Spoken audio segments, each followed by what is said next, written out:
కొత్త పరిసరాలు, కొత్త వ్యక్తుల మధ్య టీన్స్ చాలా షై ఫీల్ అవుతూ ఉంటారు కదండి. టీన్స్లో ఉన్న షైనెస్ని ఎలా తగ్గించుకోవాలో ఇవాళ మాట్లాడుకుందాం. క్లాస్లో టీచర్ని సబ్జెక్టు పరమైన డౌట్స్ని రైజ్ చేసే విధంగా మీ టీన్స్ని ఎంకరేజ్ చేయండి. తరచుగా ఫ్రెండ్స్తో మాట్లాడేటప్పుడు సబ్జెక్టు గురించి, స్పోర్ట్స్ గురించి అలా మాట్లాడుకునే విధంగా, కాన్వర్జేషన్ స్టార్ట్ అయ్యే విధంగా ప్రయత్నించండి. షాపింగ్ మాల్స్లో పిల్లలు వాళ్ళకి నచ్చిన డ్రెస్ పర్చేస్ చేసే విషయంలో వాళ్ళకి కావలసిన డ్రెస్, అలాగే నచ్చిన కలర్, ఇవన్నీ కూడా టీన్స్ని అడిగే విధంగా మీరు వాళ్ళని ఎంకరేజ్ చేయండి. అప్పుడు మెల్లమెల్లగా వాళ్ళలో షైనెస్ అనేది తగ్గటం మీరు గమనిస్తూ ఉంటారు.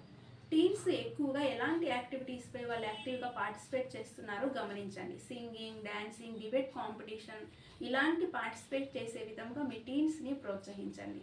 కొంతమంది టీన్స్ పబ్లిక్ ప్లేసెస్లో నడవడానికి కూడా అయిష్టత చూపిస్తూ ఉంటారు. అందరూ నన్నే చూస్తున్నారనే భావన వాళ్ళల్లో కలుగుతూ ఉంటుంది.